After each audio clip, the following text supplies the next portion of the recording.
Este é o poder da renda fixa no Brasil, mas hoje eu gostaria de medir essa força contra outro investimento queridinho dos brasileiros, os imóveis. Então nesse vídeo você vai ver na prática se somando a valorização do imóvel mais os aluguéis recebidos, se isso for suficiente para superar a renda fixa. E mais, você vai entender quando faz sentido comprar um imóvel para alugar e quando faz bem mais sentido deixar esse dinheiro rendendo no Tesouro Direto, num CDB, a depender do perfil de cada investidor. No fundo, a pergunta que a gente vai tentar responder é: vale mais a pena comprar um imóvel para alugar ou simplesmente ficar com esse dinheiro na renda fixa?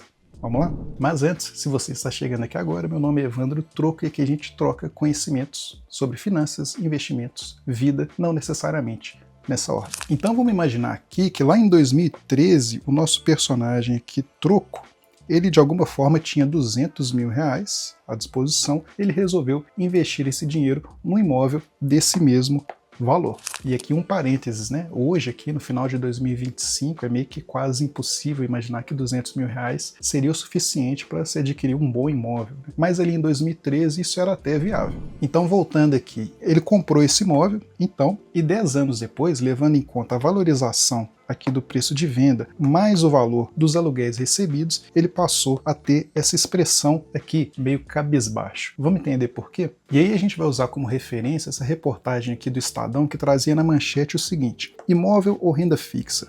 O que rende mais e em qual deles você deve investir. Ele seguia aqui no subtítulo: diferença de retorno entre quem investiu em imóveis e quem aplicou o dinheiro foi grande nos últimos 10 anos. Pois é, essa reportagem mostra um estudo com os devidos números. Vamos ver qual que foi o resultado? Então a reportagem diz o seguinte: entre 2013 e 2023, os investidores tiveram um rendimento de 50,6% com aluguel de imóveis residenciais. No período, as propriedades valorizaram 42,5% no Brasil, levando em conta o preço para venda. Por outro lado, o CDI acumulado nos últimos 10 anos foi de 136,47%. E aqui a reportagem mostra também, ano a ano, a comparação entre a rentabilidade, tanto referente aos imóveis quanto ao CDI. E ela continua dizendo o seguinte: isso significa que quem comprou um imóvel de 200 mil reais em 2013, aqui está errado na reportagem, né, em 2013, e o alugou imediatamente,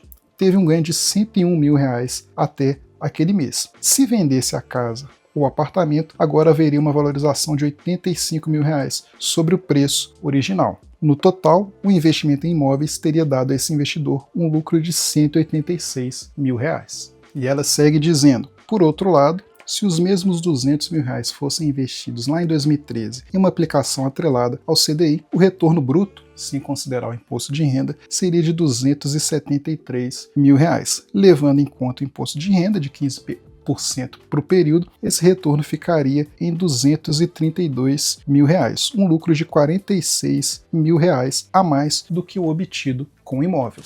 Então, a princípio, a questão parece resolvida, né? Se a gente somar aluguéis mais valorização do imóvel, a gente está falando de uma rentabilidade de aproximadamente de 93%, enquanto que para o CDI a gente está falando já no patamar de quase 140%. Então, essa representação aqui do nosso personagem, 10 anos depois de ter investido em imóveis, mesmo com 90% de retorno, mas ele aqui meio cabisbaixo, enquanto que se fosse o contrário, né? Se ele tivesse investido esse dinheiro numa renda fixa, num tesouro direto, ele teria uma rentabilidade bem maior, né? E aqui ele até aparece com uma jaquetinha para mostrar que ele sempre esteve coberto de razão. Essa representação aqui estaria perfeita, né?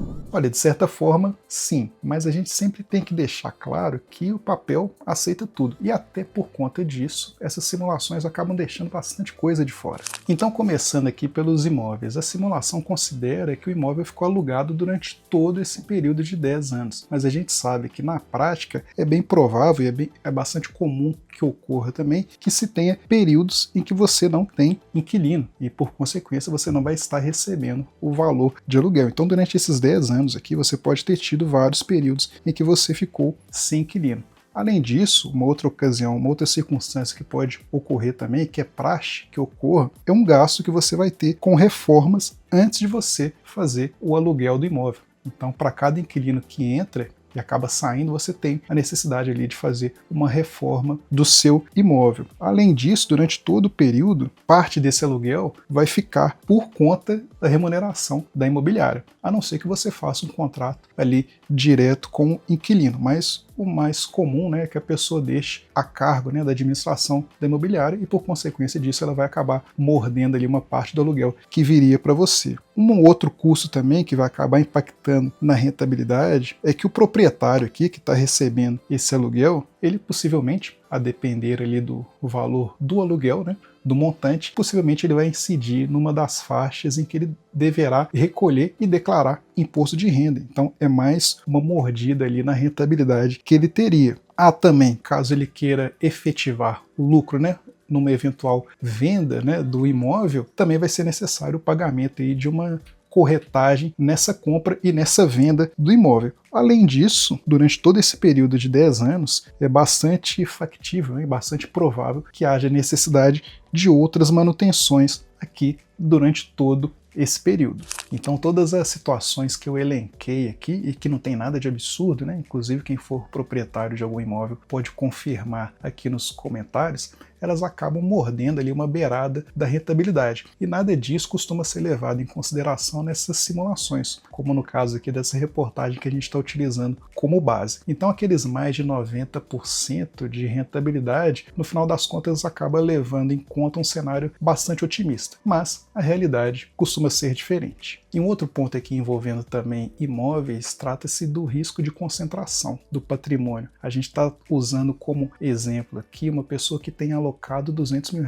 em um imóvel. E por mais que a reportagem mostre que houve uma valorização do preço de venda dos imóveis de aproximadamente 40%, esse valor é um valor médio, que não necessariamente reflete a realidade de uma pessoa que comprou de fato um imóvel ali em 2013. Então pode ser, a depender da localização desse imóvel, que o valor de venda tenha ficado estacionado durante todo esse período. E mesmo que ele venha a ter surfado essa valorização de até 40%, qual que é o percentual de pessoas que consegue de fato vender um imóvel pelo preço pedido? Aliás, você já teve essa experiência de, ao colocar um imóvel para vender, ter que ceder em algum desconto e aquele valor que você imaginava não se concretizou na realidade? Compartilhe a sua opinião aqui nos comentários. Mas até para ser justo, os imóveis têm algumas características que a renda fixa não traz. Por exemplo, a possibilidade de alavancagem via financiamento, a possibilidade de uma reforma no imóvel que agregue valor, ou até mesmo o uso próprio. Mas isso é assunto para outro momento. E agora, trazendo uma particularidade dos investimentos em renda fixa, é bastante comum a gente ouvir, não só nessa reportagem, mas por aí algo na seguinte linha.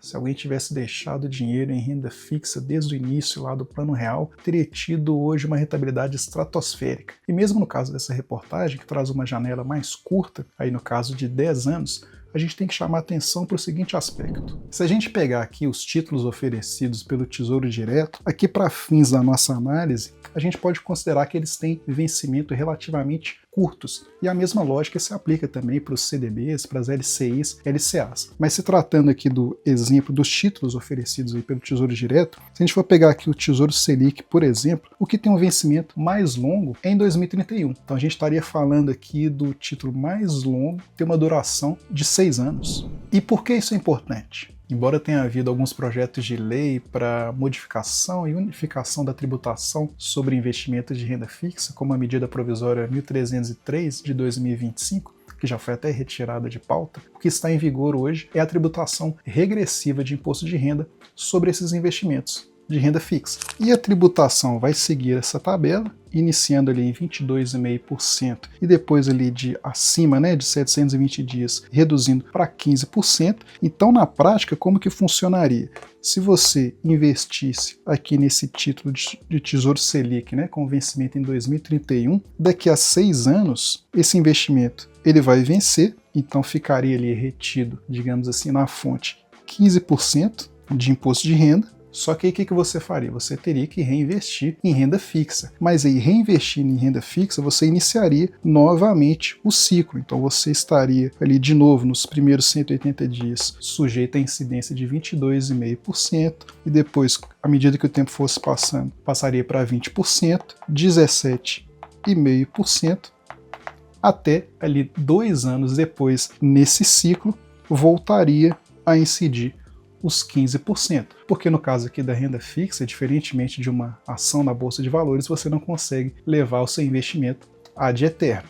E tem um outro detalhe, né? Hoje a taxa Selic e por consequência o título, né, do Tesouro Selic está rendendo aí essa taxa na faixa aí de 15%. Agora, será que daqui a 6 anos, quando esse título vencer e você tiver que reinvestir, qual será que vai ser a taxa Selic daquele momento? Será que vai ainda compensar fazer o reinvestimento na própria renda fixa? Nada disso é levado em consideração nessas simulações. Pois é, então existe o risco aí do reinvestimento que afeta a rentabilidade nessas projeções que são feitas.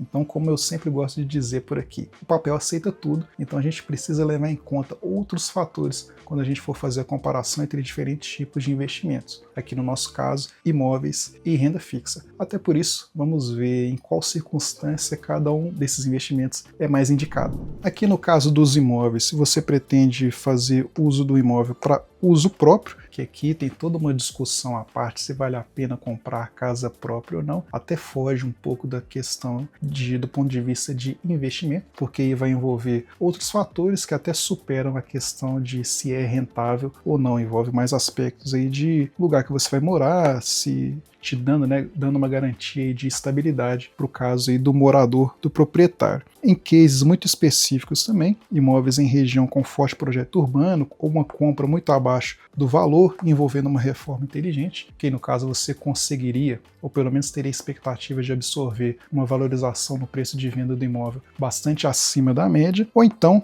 até mesmo uma situação de uma alavancagem consciente, né? Você utilizar financiamento para fazer aquisição de imóveis, com aquela lógica de que o valor que você vai receber de aluguel, você está pagando o financiamento e com isso, né, você consegue comprar vários imóveis. Essa lógica, pensando em Brasil, pelo fato da nossa taxa Selic ser historicamente muito alta, ela acaba sendo inviável. Mas quando a gente pensa até nos Estados Unidos, por exemplo, todo o mercado de real estate, praticamente ele funciona dentro dessa lógica. Agora, aqui no caso da renda fixa, quando que compensa, né? Se você não quer ter dor de cabeça, a gente sabe, para quem é proprietário de imóvel, sabe que ter inquilino pode ser realmente um grande problema, isso para não falar outra coisa. Se o seu patrimônio ainda é relativamente pequeno, você ter um patrimônio todo alocado em imóvel, até por uma questão assim de liquidez e outros fatores, né, que também, como a gente viu aqui no caso, a valorização ela vai depender muito da região em que esse imóvel está localizado, então pode ser um risco muito grande ter grande parte do seu patrimônio apenas em imóvel, se você ainda tiver, né, pouco recurso, e também se você precisar de mais liquidez e flexibilidade. Porque diferentemente dos imóveis, quando você tem um investimento em renda fixa, se você der o comando lá de venda, de resgate na corretora, ali talvez em 2 dias úteis o dinheiro já está na sua conta. Agora, se você colocar seu imóvel à venda hoje, em quanto tempo, pensando assim de maneira razoável, que esse dinheiro vai entrar na sua conta? Pois é.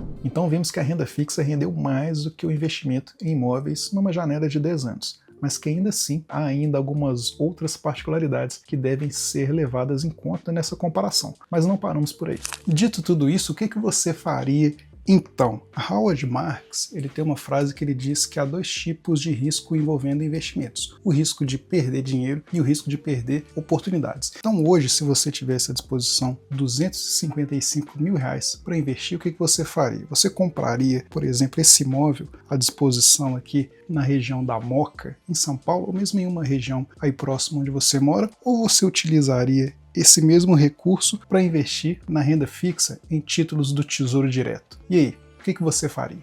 Acha que o que aconteceu no passado vai vir a se repetir no futuro ou não? Que nessa próxima janela os imóveis podem vir a se valorizar ainda mais do que a renda fixa? Deixe sua contribuição aqui nos comentários, considere se inscrever no canal, curtir o vídeo, para a gente ir formando essa comunidade aqui de troca de conhecimento entre investidores. Até uma próxima!